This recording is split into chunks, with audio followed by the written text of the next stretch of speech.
Dear students, अस्सलाम वालेकुम। Course आपका है डाटा एंड कंप्यूटर कम्युनिकेशन। मैं हूं डॉक्टर मदीहा अमान और आज के लेक्चर की तरफ चलते हैं। लास्ट लेक्चर में हमने काफ़ी डिटेल से मल्टीप्लेक्सिंग टेक्निक्स को डिस्कस किया था, जिसमें हमने frequency division multiplexing, time division multiplexing और wavelength division multiplexing 3 major techniques है जिनको हमने डिस्कस किया था। आज हम डिस्कस करेंगे ट्रांसमिशन मीडिया के। अभी तक हम जितने सारे कंपोनेंट्स को डिस्कस कर चुके हैं कम्युनिकेशन के, जिसमें सेंडर है, रिसीवर है, आपके पास प्रोटोकॉल्स हैं, मैसेज है। इसी तरीके से इसमें एक बहुत ही इंपॉर्टेंट फैक्टर आपके पास ट्रांसमिशन मीडिया का है। और ट्रांसमिशन मीडिया किन किन टाइप्स की हो सकती हैं, ये सब जो है हम आज के लेक्चर में चेक करेंगे।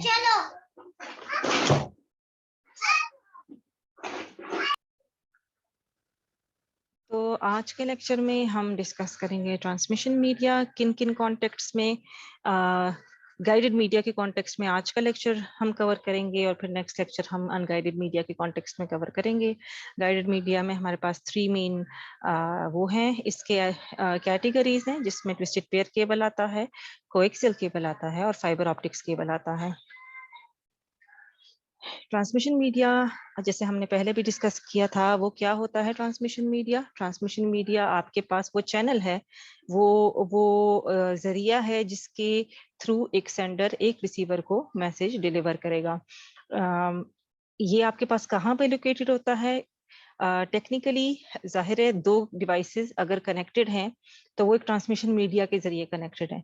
लेकिन अगर हम लोग उसको टीसीपी/आईपी प्रोटोकॉल स्विच के हवाले से देखें या ओएसआई मॉडल के हवाले से देखें, तो इसको कहा जाता है कि ट्रांसमिशन मीडिया जो है directly below the physical layer, physical layer के बिल्कुल नीचे जो है ट्रांसमिशन मीडिया जो है वो लोकेटेड है।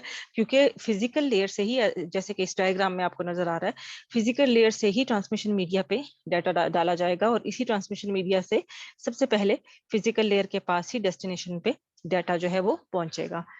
तो हम कह सकते हैं कि जिस तरह बाकी लेयर्स को हमने नंबर इस तरीके से किया हुआ है कि फिजिकल लेयर इज नंबर 1 और फिर data link layer is number 2, network layer is number 3 and so on.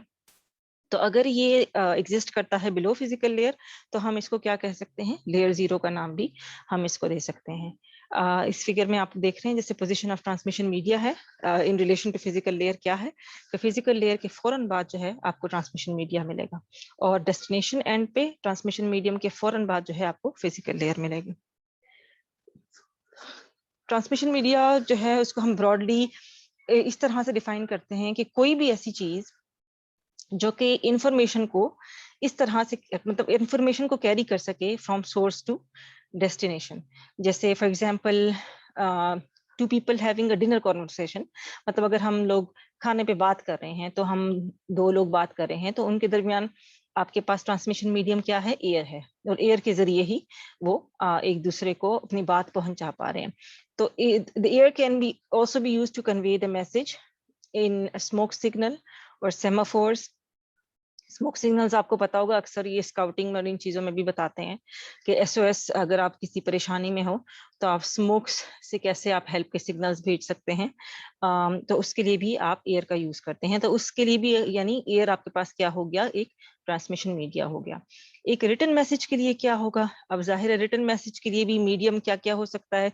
कोई भी मेल कैरियर, कोई भी ट्रक या कोई भी एरोप्लेन, जैसे पहले ज़माने में तो खैर लेटरिंग और जो खत किताबत थी वो बहुत ज्यादा होती थी, तो उसके लिए भी ट्रांसमिशन मीडियम क्या था कि जैसे अगर किसी दूसरे मुल्क आपने खत भेजना है या कोई आपका फ्रेंड है जो किसी और कंट्री ट्रेवल कर रहा है और आपने किसी और तक वहां पे पहुंचाना है अपना लेटर, तो जैसे आपने उस फ्रेंड को दे दिया, वो एयरप्लेन के जरिए ट्रेवल कर रहा है खुद फिजिकली, तो इसका मतलब है आपका लेटर भी बाय एयरप्लेन जो है वो ट्रेवल कर रहा है। नहीं तो अगर आप डाक के जरिए भेजते हैं, जो कि आपका मेल कैरियर है, या पोस्ट ऑफिस के जरिए भेजते हैं, या जैसे टीसीएस के जरिए भेजते हैं, तो वो अपने टीसीएस के ट्रक्स वगैरह यूज करते हैं।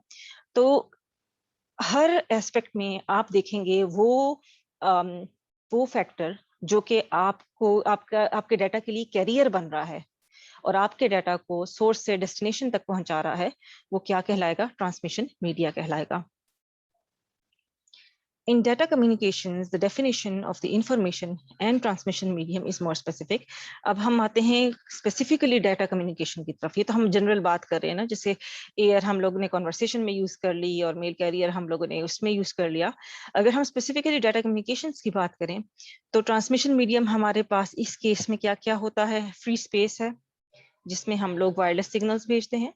मेटालिक केबल्स हैं, जैसे हम लोग केबल के जरिए अपना डाटा भेजते हैं, जो जिसमें इलेक्ट्रिक फॉर्म में, इलेक्ट्रिक पल्सेस की फॉर्म में आपका डाटा जो है वो ट्रेवल करता है।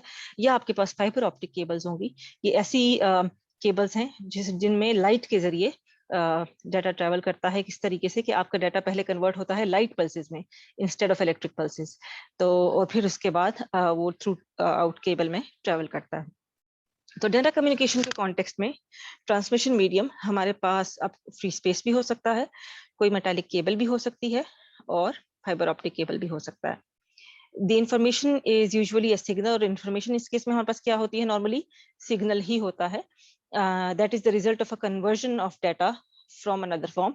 किसी भी फॉर्म में अपना डाटा फीड किया हो कंप्यूटर में, तो eight the end of the day वो आपके पास एक सिग्नल की फॉर्म में आ जाता है, और फिर वही हम लोग जो है ट्रांसमिशन मीडिया पे सेंड करते हैं। टेलीकम्युनिकेशंस में ट्रांसमिशन मीडिया को दो ब्रॉड कैटेगरीज में डिवाइड किया जाता है, या तो वो गाइडेड मीडिया होगा या तो वो अनगाइडेड मीडिया होगा। गाइडेड मीडिया होता है आपका फिजिकल मीडिया, ठीक है। इसमें आपके पास आ जाता है twisted pair cable, coaxial cable और फाइबर ऑप्टिक केबल।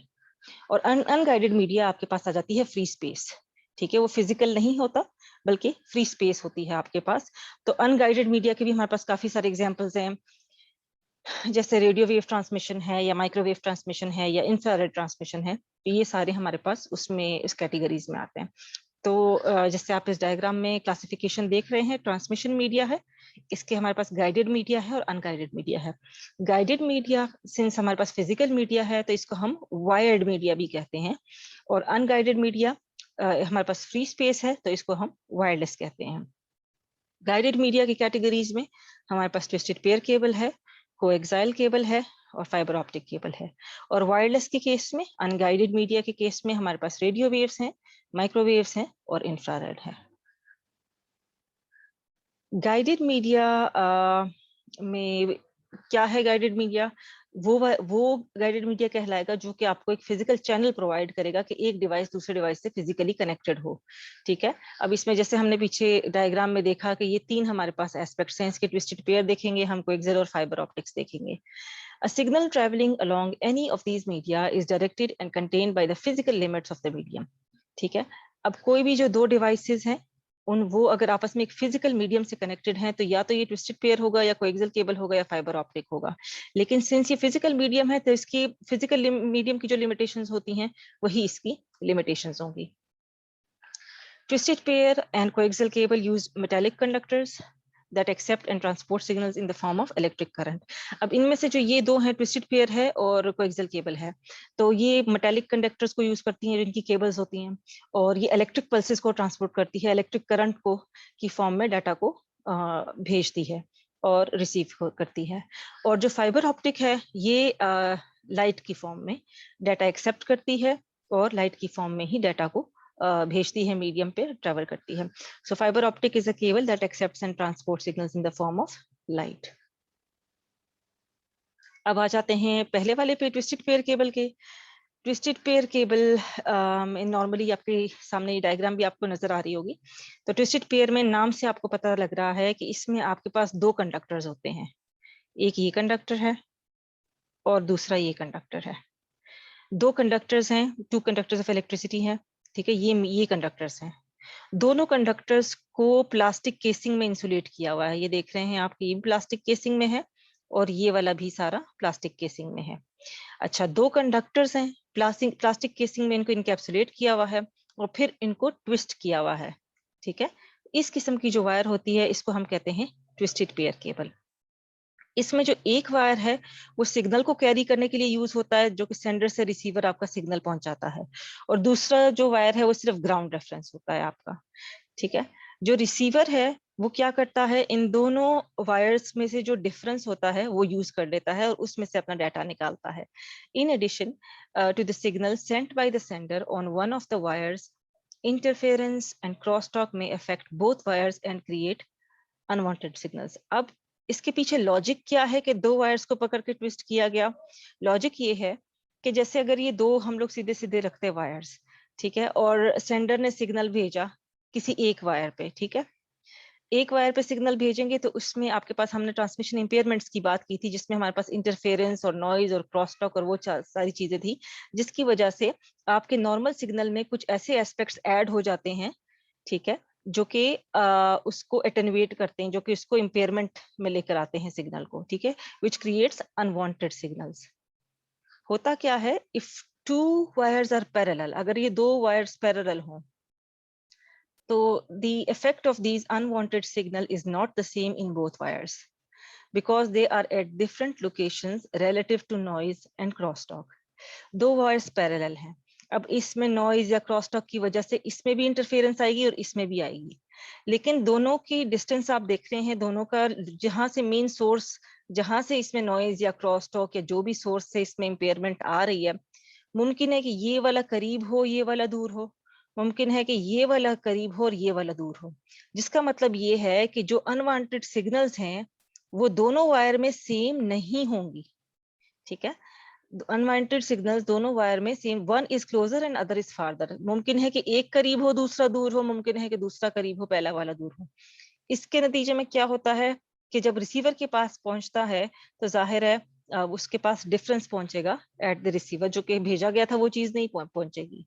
यही वजह है कि जो पैरेलल वायर्स हैं उनको ट्विस्ट किया जाता है, कि अगर उनको ट्विस्ट किया जाए तो इससे ये होगा कि दोनों को सोर्स और डेस्टिनी, सोर्स जो है जहां से भी इसमें इंपेयरमेंट आ रही है उसके करीब होने का दोनों को इक्वल चांस मिल रहा होगा, तो eight the end of the day दोनों का बैलेंस हो जाएगा। ट्विस्टिंग से क्या होगा, बैलेंस मेंटेन होगा।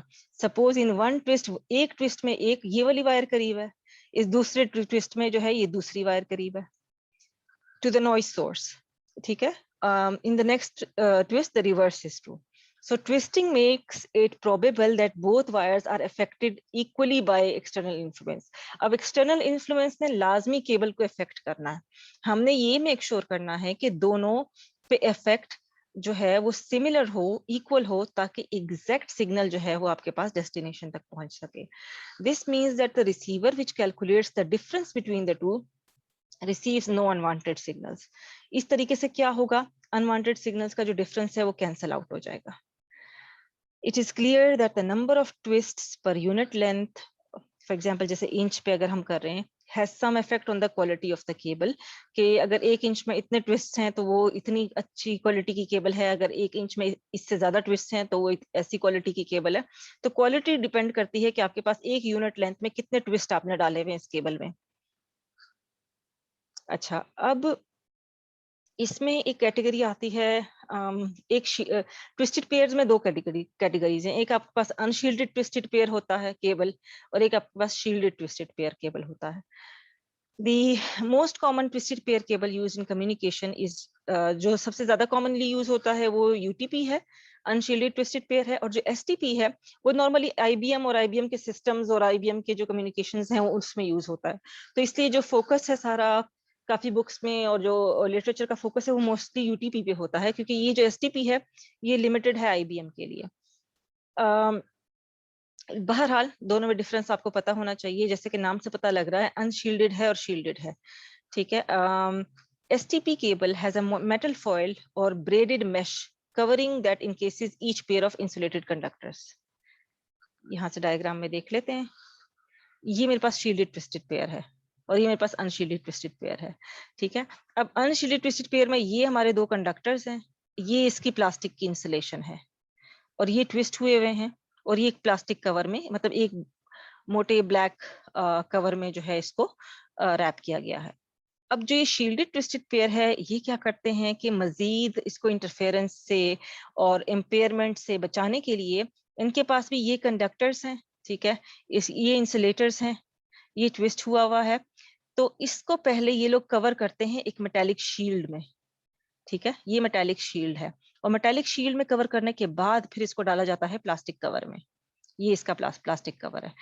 ठीक है, तो मेन डिफरेंस दोनों में ये है कि एसटीपी में मेटल शील्ड एग्जिस्ट करती है, और जो अनशील्डेड है उसमें मेटल शील्ड एग्जिस्ट नहीं करती।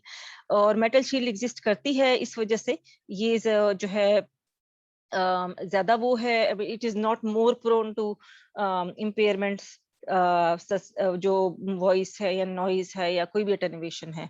और जो यूटीपी है वो जरा ज्यादा वो है, लेकिन एसटीपी जो है नॉर्मली सिर्फ आईबीएम इसको यूज करती है, और यूटीपी जो है ये काफी ब्रॉडली जो है वो यूज होता है। STP cable has a metal foil or braided mesh covering that encases each pair of insulated conductors. Although metal casing improves the quality of the cable, metal casing से जाहिर है केबल की quality improve होगी, क्योंकि वो क्या prevent करेगा, penetration of noise या क्रॉस टॉक या कुछ भी जो है वो इसको प्रिवेंट करेगा। लेकिन अब दूसरी साइड पे इसका क्या इफेक्ट होगा कि जाहिर है अब इसमें हमने एक एक्स्ट्रा चीज ऐड कर दी मेटल की, तो ये बल्कि हो गया, थोड़ा सा ज्यादा हैवी हो गया, और इसका फिर एक्सपेंस भी ज्यादा होगा। जाहिर है यूटीपी में अब शील्ड नहीं है, मतलब उस पे एक्सपेंस कम आएगा तो वो चीपर बिकेगा, और ये जो है ये एक्सपेंसिव होगा। और अगेन वही बात कि हमारा डिस्कशन मोस्ट प्राइमरीली फोकस करेगा यूटीपी पे, because STP still seldom used outside, सिर्फ आईबीएम जो है उसके अंदर जो ये है ये यूज होता है। अच्छा, जो इलेक्ट्रॉनिक इंडस्ट्रीज एसोसिएशन हैं उन्होंने स्टैंडर्ड्स डेवलप किए हैं। ये अनशील्डेड ट्विस्टेड पेयर के जो हैं इसके फर्दर जो है वो 7 कैटेगरीज हैं। यूटीपी से ही हमारा ज्यादा वास्ता है तो हम इसी को मेन डिस्कस करेंगे। इसके भी आगे 7 कैटेगरीज हैं, ठीक है, और वो कैटेगरीज डिटरमिन करती हैं कि आपकी केबल की क्वालिटी कैसे है। अगर 1 है इसका मतलब है लोएस्ट क्वालिटी की है, और अगर 7 है तो इसका मतलब है हाईएस्ट क्वालिटी की है। ठीक है, ईच EAIA कैटेगरी जो है वो हर एक मतलब स्पेसिफिक यूज के लिए है। जैसे कैटेगरी 1 जो इसमें लोएस्ट होती है वो नॉर्मली टेलीफोन लाइंस के लिए यूज होती है, क्योंकि इसमें इतना वो नहीं चाहिए होता आपको। तो डिपेंड करता है कि आपको किस किस्म की कम्युनिकेशन के लिए केबल चाहिए, और उसके अकॉर्डिंगली फिर उसमें कैटेगरीज बनाई गई हैं। 7 कैटेगरीज हैं। देख लेते हैं कि कैटेगरीज क्या क्या हैं। अब स्पेसिफिकेशन कैटेगरी बताई हुई है, स्पेसिफिकेशन है, फिर उसका डाटा रेट है, और फिर उसका यूज है। जैसे मैंने बताया कैटेगरी 1 जो है यूटीपी का वो यूज होता है टेलीफोन्स में। इसका जो डाटा रेट है वो 0.1 MBPS, लेस देन 0.1 MBPS है। ये नॉर्मली जो है यूज होता है टेलीफोन्स में। अच्छा, हर एक का डाटा रेट अलग मिलेगा आपको। जो कैटेगरी 2 है ये टी लाइंस में यूज होता है, इसका डाटा रेट 2 MBPS है। T1 लाइंस में ये यूज हो रहा है। जो कैटेगरी 3 है इसमें जो है लैंस में यूज होता है, लोकल एरिया नेटवर्क्स में। इसका डाटा रेट जो है वो 10 MBPS होता है, लैन में इस्तेमाल होता है। कैटेगरी 4 उन लैंस में यूज होता है जो कि टोकन रिंग नेटवर्क को फॉलो करते हैं, डाटा रेट 20 है। कैटेगरी 5 जो है ये जरा इस पे एक्स्ट्रा, ये भी लैन में यूज होता है लेकिन ये जरा एक्स्ट्रा सिक्योर होता है।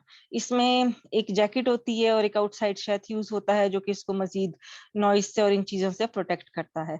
फिर 5E एक कैटेगरी है जो कि कैटेगरी 5 की ही एक्सटेंशन है, और उसमें कुछ एक्स्ट्रा फीचर्स और कुछ एक्स्ट्रा उसमें चीजें फैसिलिटेट की हुई हैं, जिसकी वजह से क्रॉस टॉक मिनिमाइज हो जाता है और इलेक्ट्रोमैग्नेटिक इंटरफेरेंस जो है मिनिमाइज हो जाती है, और डाटा रेट उसका 125 MBPS है। ये भी लैन में ही यूज होता है। आप देखेंगे मोस्टली यूटीपीज जो हैं कैटेगरी 3 से लेकर 7 तक सारे ही सारे लाइंस में यूज हो रहे हैं। डिपेंड करता है कि आप लैन क्रिएट कहाँ पे कर रहे हैं, किस ऑर्गेनाइजेशन में कर रहे हैं, और आपकी रिक्वायरमेंट क्या है, और आपको कितना सिक्योर आपको केबल वो चाहिए आपका। तो इस लिहाज से इनकी वो है। इस तरह कैटेगरी 6 है, ये भी लैंस में यूज होता है। 200 MBPS इसका वो है डाटा रेट है। और कैटेगरी 7 है, sometimes called SSTP, shielded screen twisted pair भी कहते हैं इसको। ये सबसे ज्यादा अच्छी क्वालिटी का यूटीपी केबल होता है। डाटा रेट इसका बहुत हाई है, 600 MBPS है। Each pair is individually wrapped in a helical metallic foil followed by a metallic foil shield in addition to the outside of the sheath. अब इसमें 2 metallic foils में इसको बंद किया जाता है, फिर एक आउटसाइड शेथ भी इसको दिया जाता है। The shield decreases the effect of, हर एक का देख रहे हैं मेन काम क्या होगा कि इफेक्ट ऑफ क्रॉस टॉक या कोई भी इंटरफेरेंस हो उसको डिक्रीज करने के लिए मेन जो है ये यूज किया गया है। अच्छा, अब इसमें हमारे पास यूटीपी में जो है कनेक्टर्स कौन कौन से यूज होते हैं। कनेक्टर्स क्या होते हैं, अब केबल के एंड में आपको कनेक्टर्स चाहिए होते हैं ताकि आप डिवाइसेस में इनको कनेक्ट कर सको, जो कि मोस्टली जैक भी हम कह सकते हैं। तो सबसे ज्यादा कॉमन जो यूटीपी का कनेक्टर है नेटवर्क्स में, आप लोगों ने सुना होगा RJ45 का नाम। आरजे जो है वो रजिस्टर्ड जैक कहते हैं। RJ45 बहुत कॉमन केबल है जो कि एज अ कनेक्टर यूज होता है। ये कीड कनेक्टर है। मतलब ये कीड कनेक्टर का मतलब ये होता है कि ये सिर्फ एक तरीके से इंसर्ट किया जा सकता है, इसको दूसरी तरीके से नहीं। मतलब सिर्फ जैसे अगर एक लोग इस तरह से इसको इंसर्ट करें तो उसको उल्टा करके दूसरी तरीके से नहीं हम लोग इंसर्ट कर सकते। इसको कलेक्ट करने का एक ही तरीका है। आपके सामने ये दो वेरिएंट्स हैं। तो एक एंड पे एक वेरिएंट लगता है इसका कनेक्टर का, और दूसरे एंड पे ये दूसरा वेरिएंट लगता है कनेक्टर का। अच्छा, इसके एप्लीकेशंस कहाँ कहाँ पर हैं ट्विस्टेड पेयर केबल्स के। जैसे हमने देखा, आपने देखा होगा टेलीफोन लाइंस में देखा आपने कि वॉइस और डाटा चैनल्स के लिए बहुत कॉमनली यूज होता है। लोकल लूप में यूज होता है। ये क्या है, the line that connect subscribers to the central telephone office commonly consisted of unshielded twisted pair. इसके बाद जो डीएसएल लाइंस हमारे घर में जो डिजिटल सब्सक्राइबर लाइंस यूज होती हैं इंटरनेट के लिए, और टेलीफोन कंपनीज उसको इस्तेमाल करते हैं ताकि वो आपको हाई डाटा रेट कनेक्शंस दे सकें और हाई बैंडविड्थ प्रोवाइड कर सकें इंटरनेट यूज करने के लिए। उसमें भी बहुत कॉमनली जो है वो यूटीपी यूज होता है। नेक्स्ट हमारे पास जो गाइडेड मीडिया है, जो फिजिकल मीडिया है, वायर्ड मीडिया है, उसकी कैटेगरी की नेक्स्ट एग्जांपल हमारे पास है कोएक्सियल केबल। ये भी काफी फेमस है। अच्छा, जो हमारे पास यूटीपी जो ट्विस्टेड पेयर केबल है और कोएक्सियल केबल है, दोनों मैंने आपको बताया कि दोनों इलेक्ट्रिकल पल्सेस को या इलेक्ट्रिसिटी को, इलेक्ट्रिकल सिग्नल्स को जो है वो कन्वे करते हैं from one end to another end. अच्छा, कोएक्सियल केबल, उसको कोएक्स भी कहते हैं। ये carry signals of higher frequency ranges than those in twisted pair cable, in part because the two media are constructed quite differently. इसका main काम होता है सिग्नल्स को कैरी करना, लेकिन ये हाई फ्रीक्वेंसी रेंजेस को जो है वो कैरी करता है। अब इसमें क्या होता है, instead of having to wires, coaxial cable has a central core conductor of solid और स्टैंडर्ड वायर। ठीक है, एक कंडक्टर है इसमें। हमने देखा कि ट्विस्टेड पेयर में दो थे और उनको प्लास्टिक केसिंग में इनकैप्सुलेट करके ट्विस्ट किया गया था। इसमें क्या है, दो वायर्स की बजाय एक ही कंडक्टर है जो कि कॉपर होता है, और उस कॉपर को इनक्लोज किया जाता है एक इंसुलेटिंग शेथ में। ठीक है, और उसको फिर अगेन इनक्लोज किया जाता है एक outer conductor of metal foil में। ठीक है, और वो मेटल फॉइल ब्रेडेड होगा मतलब वो जाल जाल सा बना जो होता है ब्रेडेड होता है। या तो वो outer conductor of metal foil braided होगा और a combination of the two, या इन दोनों को, या मेटल फॉइल होगा या ब्रेडेड होगा या दोनों का कॉम्बिनेशन होगा। इस तरीके से ये होगा। The outer metallic wrapping serves as a shield against noise and second conductor, मतलब noise या कोई भी जो दूसरा सिग्नल होगा या दूसरा कंडक्टर होगा, मतलब कोई भी दूसरा वायर होगा, उससे बचाने के लिए जो सर्किट कंप्लीट करे। The outer conductor is also enclosed in insulating sheath and the whole cable is protected by plastic cover. ये हम डायग्राम से इसको देख लेते हैं। ये मेन इनर कंडक्टर एक ही वायर है, इसको इंसुलेट किया गया प्लास्टिक से। ठीक है, फिर उसके ऊपर आउटर कंडक्टर है। ठीक है, ये आपके पास या मेटल होगा या प्लेन मेटल होगा या ब्रेडेड होगा या दोनों में से एक होगा।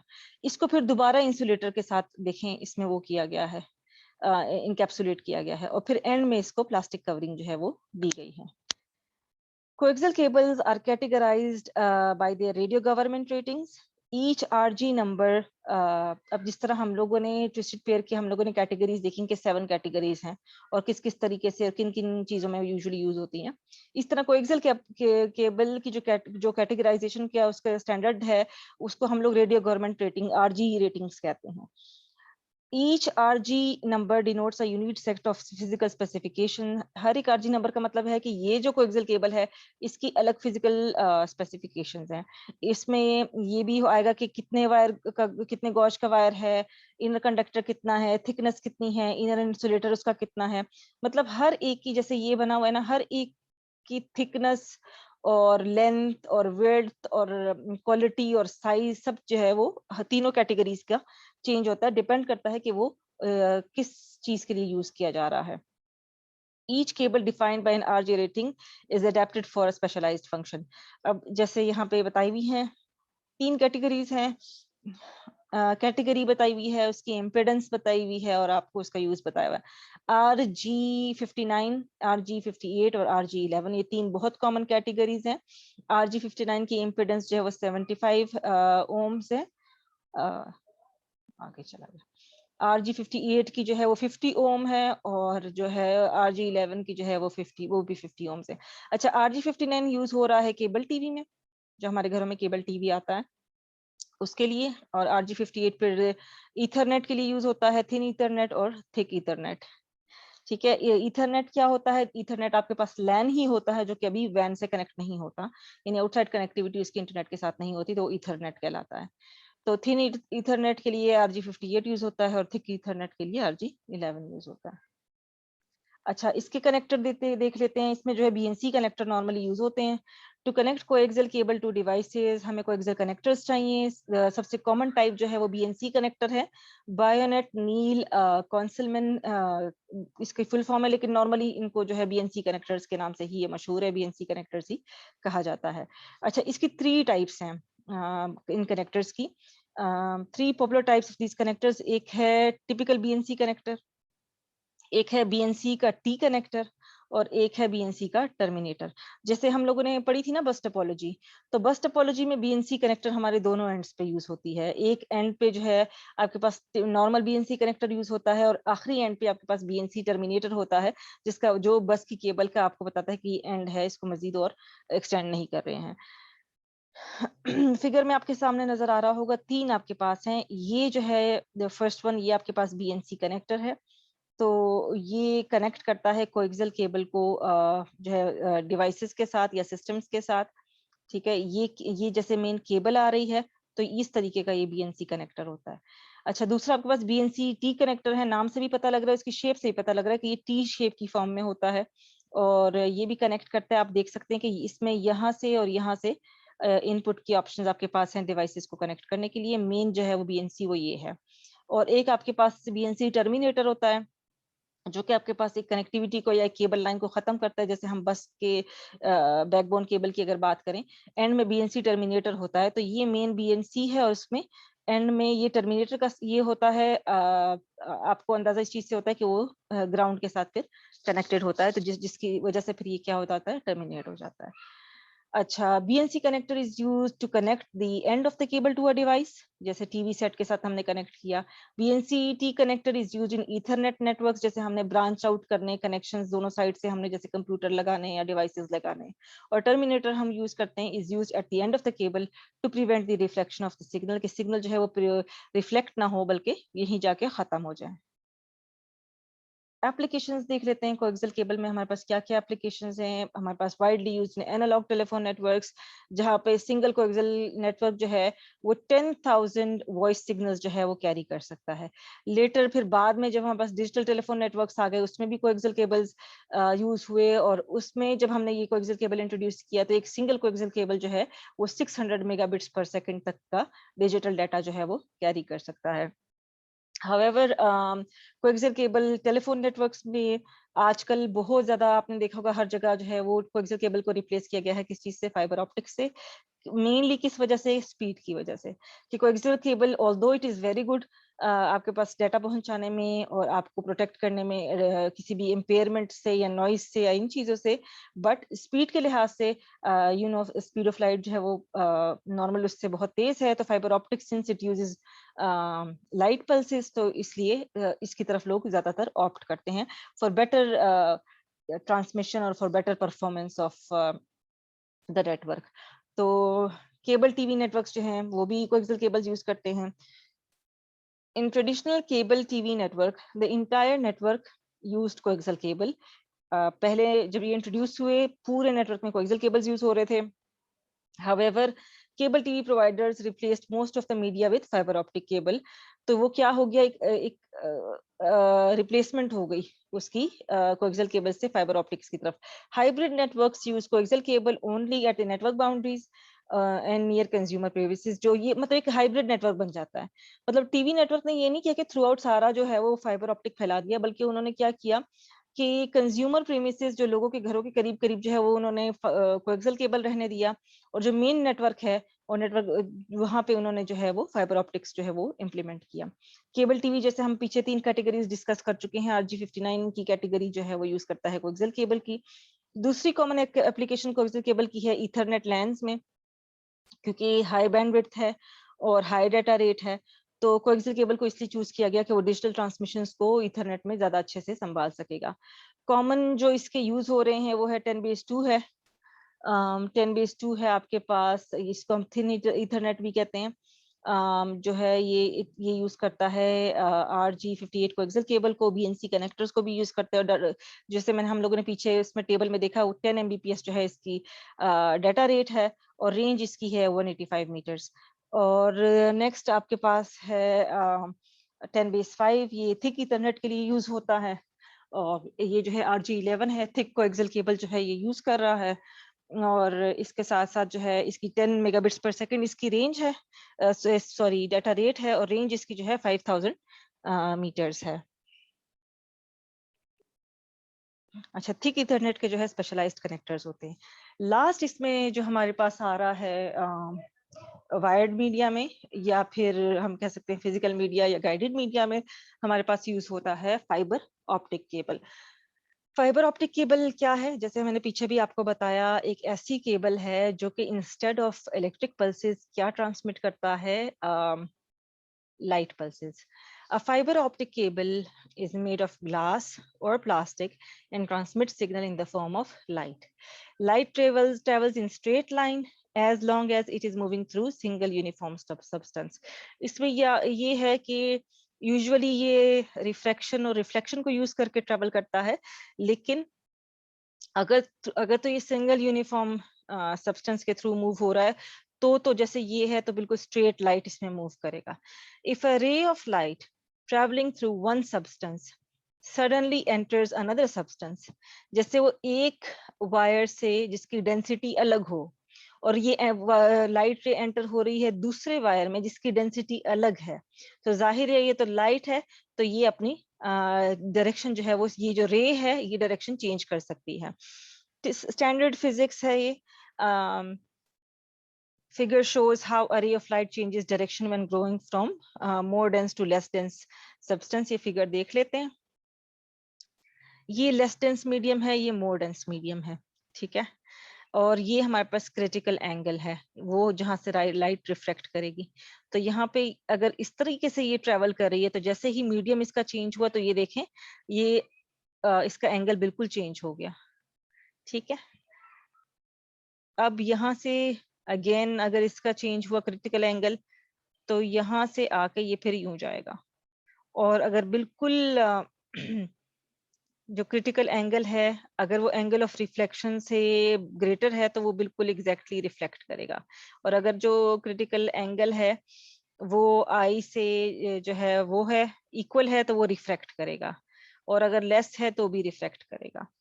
तो जो है बेंड किस तरह होती है लाइट की रेज, जब आपका मीडियम चेंज होता है लेस डेंस से मोर डेंस या मोर डेंस से लेस डेंस, तो इस तरीके से जो लाइट का एंगल है वो भी अकॉर्डिंगली चेंज होता जाता है। As the figure shows, if the angle of incidence, अगर तो angle of incidence जो है I, the angle the ray makes with the line perpendicular to the interface between two substances, ठीक है, is less than critical angle। अगर तो I critical angle से less होगा तो आपकी रे रिफ्लेक्ट होगी। ये देखिए यहाँ पे ये I है, ये critical angle से less है, ठीक है।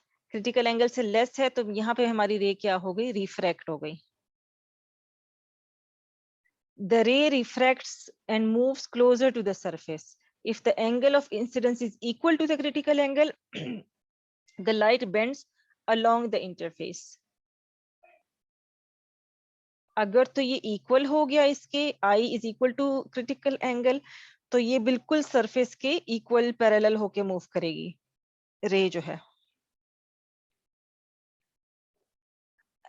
If the angle of incidence is equal to the critical angle, the light bends along the interface. तो ये इंटरफेस के along bend कर रही है। और तीसरा, if the angle is greater than the critical angle, जैसे ये केस है आपके पास, the ray reflects, तो ये रिफ्लेक्ट नहीं होगी बल्कि पूरी की पूरी रे इसी तरीके से रिफ्लेक्ट होगी। जो कि मतलब it will make a turn and travels again in denser substance, और वो रिफ्लेक्ट होके वापस डेंस की तरफ ही आएगी. Note that the critical angle is the property of substance and its value differs from one substance to another substance. Critical angle हर एक substance पर depend करता है कि वो अलग अलग होता है हर एक substance के लिए. Optical fibers use reflection to guide through a channel. इस चीज को reflection को ही optical fibers में use किया जाता है कि वो light को एक channel के through जो है वो guide करे. A glass or a plastic core is surrounded by a cladding of lens, desk glass or plastic. ये हमारे पास है, जैसे ये ग्लास है या प्लास्टिक है, ठीक है. अब ये कोर है इसका और इसको सराउंड किया गया है, ऊपर नीचे क्लैडिंग है इसकी. ये जो क्लैडिंग है, ये जो अंदर का है उससे लेस डेंस, अंदर भी ग्लास या प्लास्टिक है, बाहर भी ग्लास या प्लास्टिक है. फर्क ये है कि जो अंदर का एरिया है वो ज्यादा डेंस होता है और जो बाहर का होता है क्लैडिंग वो लेस डेंस होती है, ठीक है. अब इससे क्या होगा, the difference in density of the to materials, अब दोनों क्लैडिंग के और इसकी कोर की डेंसिटी में फर्क आ गया, must be such that a beam of light moving through the core is reflected off the cladding instead of being reflected onto it. अब इसकी डेंसिटी इस तरीके से सेट होती है कि इसमें रिफ्रैक्शन हो ही ना, बल्कि सिर्फ रिफ्लेक्शन होगी. कैसे कि सेंडर ने लाइट पल्स भेजा, वो यहाँ से रिफ्लेक्ट होके इस सरफेस पे आया, इधर से रिफ्लेक्ट होके इस सरफेस पे आया, और इसी तरीके से रिफ्लेक्ट होते होते ये अपने डेस्टिनेशन तक पहुंच जाती है. अब इसमें हमारे पास प्रोपगेशन मोड्स देख लेते हैं, 3 तरह के होते हैं. करंट टेक्नोलॉजी हमारे पास दो मोड्स को सपोर्ट करती है, मल्टी मोड को और सिंगल मोड को. For propagating light along optical channels each requiring fibre with different physical characteristic. जाहिर है अब हर एक का फाइबर जो आप डिजाइन कर रहे हैं उसके कैरेक्टरिस्टिक्स अलग अलग होंगे. मेन इसमें दो हैं, मल्टी मोड है या सिंगल मोड है. मल्टी मोड के फिर हमारे पास दो आगे कैटेगरीज हैं, एक स्टेप इंडेक्स है और एक ग्रेडेड इंडेक्स है. तो अब इनको देखते हैं कि इसमें क्या क्या है. Multi-mode is so named because multiple beams from a light source move through the core in different paths. अब multi-mode क्यों कह रहे हैं कि एक core के अंदर multiple light beams जो है वो travel कर सकेंगी. How these beams move within the cable, अब कैसे ये अंदर मूव करती हैं डिपेंड करता है स्ट्रक्चर ऑफ द कोर पे. कैसे कि कोर की डेंसिटी क्या है और उसकी क्लैडिंग की डेंसिटी क्या है, उसके मुताबिक ये ट्रेवल करता है कि या तो ये रिफ्लेक्ट हो रही होंगी अंदर एंगल से, या तो ये सरफेस के बिल्कुल पैरेलल हो रही होंगी, और या तो ये रिफ्लेक्ट हो रही होंगी. अब जैसे ये इसमें ये 3 तरीके के आपको नजर आ रहे हैं. ये मल्टी मोड स्टेप इंडेक्स है, ये मल्टी मोड ग्रेडेड इंडेक्स है, और ये सिंगल मोड है. अब तीनों को बारी बारी देखते हैं. अच्छा, multi mode step index fibre में क्या होता है, the density of the core remains constant from centre to the edge. Centre से लेके कोर की जो डेंसिटी है वो सेंटर से लेके एज तक, यानी सेंटर से एज तक जो है आपके पास कांस्टेंट रहती है. A beam of light moves through this constant density in a straight line until it reaches the interface of the core and the cladding. ये स्ट्रेट लाइन में मूव करेगी जब तक इसको कोर और क्लैडिंग का इंटरफेस नहीं मिल जाता. At the interface there is an abrupt change due to lower density. Interface पे जाहिर है एकदम से लोअर डेंसिटी लो हो गई तो रे जो है वो चेंज हो जाएगी, अपना एंगल जो है वो उसका चेंज हो जाएगा. This alters the angle of the beams of motion. जो बीम है, जो रे है, उसका एंगल चेंज हो जाएगा. The term step index refers to the suddenness of this change. और ये एकदम से कैसे चेंज होगी कि पहले तो सीधी स्ट्रेट ट्रेवल कर रही है, जैसे ही वो इंटरफेस को हिट करेगी वो लोअर डेंसिटी का एरिया आ गया तो एंगल जो है वो उसका बदल गया. ठीक है, इस डायरेक्ट चेंज से या इस सडन चेंज की वजह से इसको स्टेप इंडेक्स कहते हैं, which contributes to the distortion of the signal as it passes through the fiber. और इसकी वजह से जो ये इतना सडन चेंज आता है इसकी वजह से डिस्टॉर्शन भी आती है. ये देखें, ये आपके पास मल्टी मोड है स्टेप इंडेक्स. अब ग्रेडेड इंडेक्स को देख लेते हैं. A second type of fibre called multi mode graded index fibre decreases this distortion of the signal through the cable. अब उसमें जो ये अब्रप्ट चेंज आ रहा है जिसकी वजह से डिस्टोर्शन आ सकती है, मल्टी मोड ग्रेडेड इंडेक्स इसलिए आया ताकि वो ये डिस्टोर्शन को कम कर सके.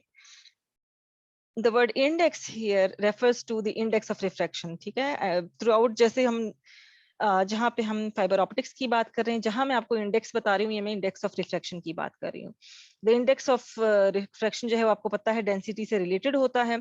ग्रेडेड इंडेक्स फाइबर जो है therefore is one with the varying densities। उसमें क्या होता है कि सिर्फ अगर इंटरफेस को हिट करके लो डेंसिटी नहीं हो रही, बल्कि इसमें मुख्तलिफ डेंसिटीज चलती रहती हैं। ठीक है, density is highest at the centre. अगर जैसे कोर है तो यहाँ सेंटर में, जैसे सपोज इस एरिया में सबसे हाई डेंसिटी होगी, ठीक है, and gradually decreases to its lowest edge. यहाँ पे उससे कम होगी डेंसिटी, यहाँ पे इससे कम होगी, यहाँ पे इससे कम, यहाँ पे इससे कम, इसी तरह यहाँ पे इससे कम, यहाँ पे जिस तरह ये एज की तरफ बढ़ती जा रही है डेंसिटी कम होती जा रही है। मतलब किसी भी, मतलब थ्रू आउट द कोर किसी भी पॉइंट पे कांस्टेंट डेंसिटी है ही नहीं, जिसकी वजह से वो अब्रप्ट चेंज नहीं होगा, बल्कि चेंजेस ही होती रहेंगी इसमें। तो जब आपके पास कंटिन्यूअस चेंजेस होती रहेंगी तो आपके पास जो सिग्नल है वो इस तरीके का ट्रेवल करेगा। ये देख रहे हैं स्मूथ सा आपके पास सिग्नल बन रहा है। और स्टेप इंडेक्स में क्या हो रहा था, इधर इंटरफेस में एब्रप्ट चेंज मिला, इधर से रिफ्लेक्ट हो गया, इधर एब्रप्ट चेंज मिला, रिफ्लेक्ट हो गया, इधर मिला, रिफ्लेक्ट हो गया, इस तरह ट्रेवल हो रहा है। और इधर आपके पास सिंस कोर में सबसे हाई डेंसिटी है और यहाँ पे आगे एजिस की तरफ कम होती जा रही है, कोर में हाईएस्ट है, एजिस की तरफ कम होती जा रही है, तो जो सिग्नल है वो बहुत ही ब्यूटीफुली यहाँ पे आप देख रहे हैं बेंड करके और ये अपने डेस्टिनेशन तक पहुंचेगा। इसका फायदा ये होगा कि जो एब्रप्ट चेंजेस नहीं आएंगी तो डिस्टॉर्शन यहाँ पे कम होगी। तो ये डिफरेंस है स्टेप इंडेक्स में और ग्रेडेड इंडेक्स में। अच्छा, और लास्ट हमारे पास जो इसकी कैटेगरी है वो है single mode category. Single mode क्या करता है, it uses step index fibre and a highly focused source of light that limits beam to a small range of angles all close to horizontal। क्या करता है ये कि जैसे ये कोर है, ठीक है, अब ये स्टेप इंडेक्स फाइबर यूज करेगा, मतलब आपका जो है एंगल ऑफ जो इंडेक्स ऑफ रिफ्रैक्शन है उसको ये यूज कर रहा है, लेकिन जो ये सोर्स ऑफ लाइट यूज कर रहा है वो इंतहाई हाईली फोकस्ड है। इतना हाईली फोकस्ड है कि वो अपनी रे को लिमिट कर रहा है इतनी छोटी रेंज तक कि जैसे जैसे ये इसकी लाइट बीम है, इसकी रिफ्रैक्शन का जो एंगल्स है वो इतना रेंज उसका स्मॉल है कि अगर वो रिफ्लेक्ट कर भी रहा है तो वो इतने स्मॉल एंगल से रिफ्लेक्ट कर रहा है कि हमें ये यही लगेगा कि ये हॉरिजॉन्टल लाइन ही है। मतलब अगर ये रिफ्लेक्ट कर भी रहा है तो it is very close to the horizontal line, तो देखने में लगेगा कि as if it is travelling smoothly in one straight line. The single mode fiber itself is manufactured with a much smaller diameter than that of multi-mode fiber, with substantially lower density। बहुत lower जाहिर है उससे compare करेंगे तो index of जो reflection है इसका बहुत लो होगा। डिक्रीज इन डेंसिटी से ये फायदा होगा, results in critical angle that is close enough to 90 degree to make the propagation of beams almost horizontal। अगर तो critical angle जाहिर है 90 डिग्री के क्लोजर होगा तो आपका जो प्रोपगेशन ऑफ बीम्स है वो बिल्कुल हॉरिजॉन्टल होगा। अगर बहुत ही स्लाइट चेंजेस आ भी रही हैं तो it will be almost negligible, मतलब इतना नहीं पता लगेगा और हमें यूं लग रहा होगा कि जैसे स्ट्रेट आइडेंटिकल लाइन जो है वही ट्रेवल करती जा रही है। In this case propagation of different beams is almost identical, delays are negligible क्योंकि वो इतना करीब होते हैं हॉरिजॉन्टल एंगल के।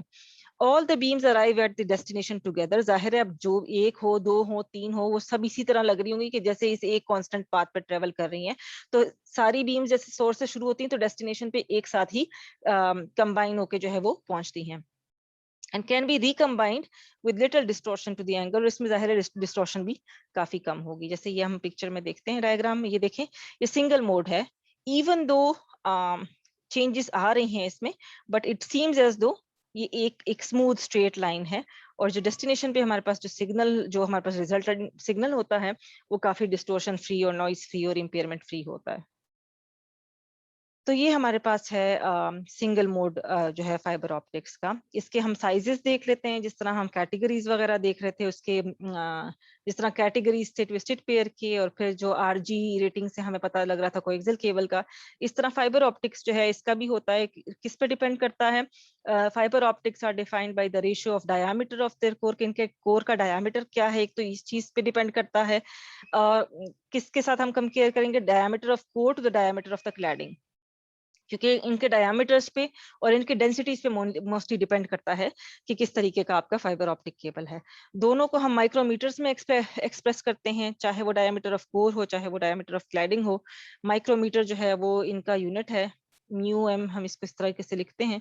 कॉमन साइजेस जो हमारे पास अवेलेबल हैं फाइबर ऑप्टिक्स की, वो इस टेबल में गिवन है। Note that the last size listed is for single mode only. ये वाला जो आखिरी है ये सिंगल मोड के लिए है, ये वाला। और जो बाकी तीन है ये मल्टी मोड और ग्रेडेड इंडेक्स दोनों में यूज होता है। इनके नाम इस तरीके से रखे हैं कि पहला है 50 और 125, जो ये वाला फाइबर ऑप्टिक है। इसमें कोर का जो डायामीटर है वो 50 माइक्रोमीटर है और क्लैडिंग का डायामीटर जो है 125 है। दोनों में यूज होता है इस तरीके से। अब ये कैटेगरीज हैं, डिपेंड करता है कि आपकी रिक्वायरमेंट क्या है और उस लिहाज से आपको चाहिए किस किस्म का फाइबर ऑप्टिक। दूसरी कैटेगरी 62.5 बाय 125 है। इसमें कोर कोर का जो डायामीटर है वो 62.5 वो है माइक्रोमीटर्स है, और जो क्लैडिंग है वो 125 है। ये आप नोट करें, जो इसकी टाइप है ना, इसमें जो फर्स्ट ये नंबर होता है 50, दैट इज दी, वो मेंशन करता है कि आपकी कोर का डायमीटर कितना है। और जो ये बाद का है ये बताता है कि आपकी क्लैडिंग का डायमीटर कितना है। जैसे 50 इसमें जो है ये 50 आपकी कोर का डायमीटर है विच इज 50 माइक्रोमीटर्स, और 125 आपकी क्लैडिंग का है, तो दैट इज 125 माइक्रोमीटर्स। और इस तरीके से फिर 62.5 है तो ये आपके कोर का डायमीटर है, और 125 आपके जो है क्लैडिंग का डायमीटर है। 100 ओवर 125 ये कोर है और ये क्लैडिंग है। और ये जो फर्स्ट थ्री मैंने आपको बताया ये मल्टी मोड और ग्रेडेड इंडेक्स दोनों में यूज होते हैं। सिंगल के लिए आपको मैंने बताया था इंतहाई लो डेंसिटी का यूज होता है। तो इसमें हमारे पास क्या है, आपके कोर का जो है वो 7, इतना कम है, ये देखें 7 माइक्रोमीटर्स आपके कोर की जो है डायमीटर है, और 125 जो है आपकी क्लैडिंग का जो है वो डायमीटर है। अच्छा, ये है सारा फाइबर ऑप्टिक्स के बारे में। अब इसकी केबल की कंपोजिशन देख लेते हैं कि किस तरीके से इसका केबल जो है वो कंपोज हुआ होता है। अच्छा, इस फिगर में देखें, एक टिपिकल फाइबर ऑप्टिक आपके सामने है। आउटर जैकेट है, ये पीवीसी का बना हुआ होता है। ये जो ये है ये आउटर जैकेट है, ये आपके पास पीवीसी का बना हुआ होता है या फिर टेफ्लॉन का बना हुआ है। इस जैकेट के अंदर जो है केवलर स्ट्रैंड्स होते हैं, ठीक है। इसको इस तरीके का कुछ स्ट्रैंड्स होते हैं जिनको कहा जाता है केवलर स्ट्रैंड। ये स्ट्रेंथ के लिए यहाँ पे लगाए जाते हैं केबल के लिए। ये केवलर जो है ये बहुत स्ट्रॉन्ग मटेरियल है, और ये फैब्रिकेशन में यूज होता है, और ये इतना स्ट्रॉन्ग होता है कि इसको बुलेट प्रूफ जो वेस्ट्स होते हैं, जो जैकेट्स होते हैं बुलेट प्रूफ, उसमें भी ये यूज किया जाता है। इतना इसकी स्ट्रेंथ का आप अंदाजा लगा लें। तो ये जो है केवलर जो है इसको यूज किया गया है, केवलर स्ट्रैंड्स को, ताकि इसको स्ट्रॉन्ग किया जाए, ठीक है। अब केवलर के नीचे क्या होता है, एक और प्लास्टिक कोटिंग होती है। ये जो है ये एक और प्लास्टिक कोटिंग है आपके पास, ये वाली जिसको नीचे प्लास्टिक बफर लिखा हुआ है, ये भी प्लास्टिक की कोटिंग है। अच्छा, और ये कोटिंग किस चीज के लिए है, फाइबर के लिए है। फाइबर जो है वो सेंटर में होता है केबल के, ठीक है। और it consist of cladding and core. ये आपका जो है ये फाइबर है, ठीक है। अब फाइबर के अंदर क्या है, ऊपर का एरिया क्लैडिंग है, और जो अंदर का जो एरिया है ये क्या है, कोर है, ठीक है। तो ये जो है बेसिक केबल कंपोजिशन है फाइबर ऑप्टिक्स की। अब कनेक्टर्स देख लेते हैं। जिस तरह हमारे पास उसमें हमने तीनों के कनेक्टर्स देखे, ट्विस्टेड पेयर के देखे, हमने देखा कि उसमें RJ45 का जैक यूज होता है, और फिर हमने कोएक्सियल केबल देखे कि उसमें BNCs यूज होते हैं। फाइबर ऑप्टिक्स में कनेक्टर्स कौन से यूज होते हैं, 3 टाइप्स ऑफ कनेक्टर्स जो हैं वो यूज होते हैं फाइबर ऑप्टिक्स में। Subscriber channel connector, SC connector के नाम से मशहूर है ये, और यूजुअली केबल टीवी में जो है यूज होता है। और इसको जो है पुश और पुल लॉकिंग सिस्टम होता है, जैसे ये देखें ये है, और ये पुश करना या पुल करना या इंसर्ट करना और या इसको ड्रॉबैक करना, और इस किस्म का जो है ये इसका कनेक्टर होता है।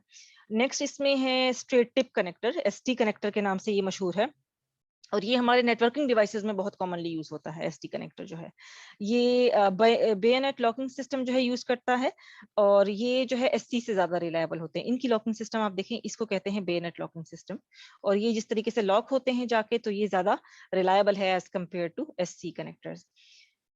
और ये एक कनेक्टर है MTRJ, और ये MTRJ कनेक्टर किस चीज के लिए है, ये तकरीबन RJ45 के ही साइज का होता है, और ये इसका इस किस्म का होता है कनेक्टर। ये इस किस्म का कनेक्टर आता है जो कि इस तरीके से ये इंसर्ट होगा। और ये RJ45 के साइज का होता है तकरीबन। अच्छा, अब लास्ट में इसकी एप्लीकेशंस देख लेते हैं फाइबर ऑप्टिक्स की कि कहाँ कहाँ हम इसको अप्लाई कर सकते हैं। ऑफन फाउंड जैसे इन द बैकबोन नेटवर्क का, जैसे मैंने आपको बताया ना, हाइब्रिड नेटवर्क्स बना लेते हैं, तो जो बैकबोन है वो स्ट्रॉन्ग रखने के लिए फाइबर ऑप्टिक्स लगा दिए, और जो कंज्यूमर की तरफ जो जा रहे हैं वायर्स जो हैं वो कोएक्सियल कर दिए। इस तरीके का जो है एक हाइब्रिड किस्म का जो है एक नेटवर्क बन जाता है। अच्छा, अब इसको बैकबोन पे फाइबर ऑप्टिक्स को क्यों रखा जाता है? क्योंकि it's wide bandwidth is cost effective. ठीक है, आजकल जो है यूजुअली WDM चूंकि ज्यादा यूज होती है, वेवलेंथ डिवीजन मल्टीप्लेक्सिंग यूज होती है, और हम लोग जो है डाटा को 1600 गीगाबिट्स पर सेकंड के रेट पे हम ट्रांसफर कर सकते हैं। तो कुछ केबल कंपनीज जो हैं वो क्या करती हैं इस केस में कि वो कॉम्बिनेशन यूज करती हैं ऑप्टिकल फाइबर और कोएक्सियल केबल का, तो वो एक हाइब्रिड नेटवर्क बना देती हैं। तो जैसे अपने बैकबोन पे वो ऑप्टिकल फाइबर रखते हैं और जो कंज्यूमर है उसके करीब कोएक्सियल केबल रखते हैं, तो वो एक बेस्ट परफॉर्मेंस वाली चीज इनको मिल जाती है, एक हाइब्रिड नेटवर्क जो है वो क्रिएट हो जाता है। ऑप्टिकल फाइबर क्या करता है? ये एक बैकबोन प्रोवाइड करता है, स्ट्रक्चर को एक स्ट्रॉन्ग बैकबोन प्रोवाइड करता है। कोएक्सियल केबल क्या हो जाता है? वो कनेक्शंस प्रोवाइड करते हैं यूजर के जो प्रीमिसेस में जो कनेक्शंस जाते हैं। This is the cost effective configuration, काफी सक्सेसफुल कॉन्फ़िगरेशन है, काफी टाइम से चलती आ रही है।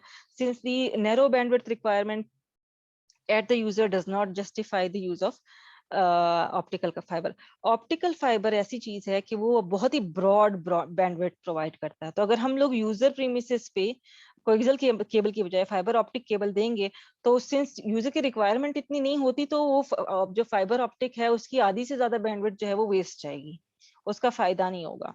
तो वेस्ट से बचाने के लिए बेहतर ये कि कोएक्सियल केबल्स यूज किए जाएं ताकि बैंडविड्थ जो है वो जस्टिफाई किया जाए। लोकल एरिया नेटवर्क्स, जैसे हमारे पास 100 बेस FX नेटवर्क्स है जो फास्ट ईथरनेट के नेटवर्क्स हैं, और जो 1000 बेस FX नेटवर्क्स हैं वो भी जो है हमारे पास, ये लैंड्स है हमारे पास, वो क्या यूज करती हैं? फाइबर ऑप्टिक केबल्स यूज करती हैं। एडवांटेजेस इनके देख लेते हैं और डिसएडवांटेजेस देखेंगे लास्ट में। एडवांटेजेस अगर हम इसके देखेंगे किसको कंपेयर करते हुए? ट्विस्टेड पेयर को और कोएक्सियल को कंपेयर करते हुए। तीनों को कंपेयर करेंगे तो सबसे हायर बैंडविड्थ जो है आपको ऑप्टिकल फाइबर देगा। It can dramatically support higher bandwidth, और हायर बैंडविड्थ सपोर्ट करेगा इसका मतलब है हायर डेटा रेट्स को भी सपोर्ट करेगा, दोनों ट्विस्टेड पेयर से भी ज्यादा और कोएक्सियल केबल से भी ज्यादा। Currently data rates and bandwidth utilization over fibre optic cable are limited not by the medium but by the signal generation and reception technology available। इसकी इतनी हाई बैंडविड्थ है फाइबर ऑप्टिक की कि ये तो आपको कितनी भी स्पीड प्रोवाइड कर दे, प्रॉब्लम ये है कि सेंडिंग और रिसीविंग पे जो डेस्टिनेशन की जो डिवाइसेस हैं उनकी इतनी कैपेसिटी नहीं होती कि वो इस इतनी हाई स्पीड उसको कैपेसिटी इतनी हाई स्पीड कैपेसिटी नहीं होती कि हाई स्पीड से वो डाटा को मेंटेन कर सके, उसकी अपनी ही वो कैपेसिटी इतनी नहीं होती। वरना जो हाई स्पीड की प्रोविजन है वो हमारे पास बैंडविड्थ में फाइबर ऑप्टिक्स में बहुत ज्यादा अवेलेबल है। अभी हमारे पास फिलहाल लिमिटेशन है हमारे डिवाइसेस पे। दूसरा एडवांटेज, लेस सिग्नल एटेन्युएशन। अगर हम लोग इसको कोएक्सियल केबल से या फिर ट्विस्टेड पेयर से कंपेयर करते हैं तो सिग्नल्स हमारे पास एटेन्युएशन, उनमें जैसे हमने एटेन्युएशन के फैक्टर्स पढ़े थे कि उसमें हमारे पास डिग्रेडेशन बहुत कम आती है, खराब बहुत कम होते हैं, तो ये काफी परफेक्ट क्वालिटी में आपका जो है सिग्नल डेस्टिनेशन तक पहुंचा देता है। Fibre optic transmission distance is significantly greater than that of the guided media. A signal can run for 50 kilometers without requiring regeneration। इतना अच्छा इसका होता है कि जैसे मैंने आपको पहले ही बताया था कि पहले डिग्रेड हो जाते हैं सिग्नल्स क्योंकि वो डिस्टेंस को एटेन्युएशन की वजह से, डिस्टेंस ट्रेवल करने की वजह से, लेकिन सिंस ये लाइट में ट्रेवल कर रहा होता है सिग्नल, तो 50 किलोमीटर्स तक वो इतना अच्छा ट्रेवल करता है कि उसको एम्पलीफाई करने की या रीजनरेट करने की कोई जरूरत ही नहीं पड़ती।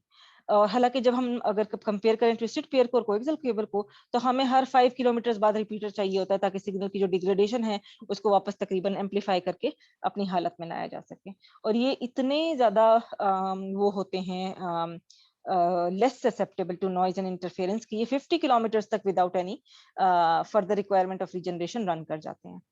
थर्ड इसका एडवांटेज क्या है? इम्यूनिटी टू इलेक्ट्रोमैग्नेटिक इंटरफेरेंस, के इसको इलेक्ट्रोमैग्नेटिक इंटरफेरेंस छू ही नहीं सकती, इसको इफेक्ट ही नहीं कर सकती, क्योंकि जिस तरीके से इसकी क्लैडिंग हुई होती है, जैसे जो केवलर स्ट्रेंथ थ्रेड्स इसमें यूज हुए होते हैं, तो वो इतने स्ट्रांग होते हैं कि इलेक्ट्रोमैग्नेटिक इंटरफेरेंस इसमें पॉसिबल ही नहीं है। नेक्स्ट क्या है?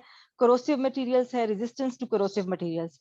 ग्लास है, ठीक है, या फिर प्लास्टिक है या गिलास है, तो जाहिर है रेजिस्टेंट होगा क्रोसिव मटेरियल्स। अब कॉपर है वो इतना क्रोसिव नहीं है, जंग वगैरह और ये चीजें वगैरह लगने का खदशा होता है, बट सिंस इट्स प्लास्टिक और गिलास इसमें ये चीजें नहीं होंगी। लाइट वेट है, जाहिर है प्लास्टिक और ग्लास है, तो अगर हम लोग कॉपर वाले वायर्स को कंपेयर करें तो उसमें जैसे कंडक्टर्स हैं और फिर दो को ट्विस्ट किया हुआ है और फिर ऊपर शील्डेड पेयर लगाया हुआ है और ऊपर अलग अलग उसमें वो किए हैं, तो वो जरा बल्की है और हैवी वेट है। और जो फाइबर ऑप्टिक है ये मच लाइटर है as compare to copper cables. Greater immunity to tapping, मतलब इस इनकी इम्यूनिटी इस तरह से ज्यादा है कि कॉपर केबल्स में ये है कि अगर एक वायर पे दूसरी वायर पड़ जाए तो वो एक एंटीना इफेक्ट बन जाता है कि एक वायर सेंडर बन जाता है, एक रिसीवर बन जाता है और वो नॉइज अपने आप में खुद ही वो कर लेता है। लेकिन फाइबर ऑप्टिक्स में ये है आपके पास कि ये इम्यून है, इसमें टैपिंग नहीं होती जिस तरह कॉपर केबल्स में होती है, और इसमें वो एंटीना इफेक्ट भी क्रिएट नहीं होता। अब लास्ट इसमें आ जाते हैं हम डिसएडवांटेज की तरफ।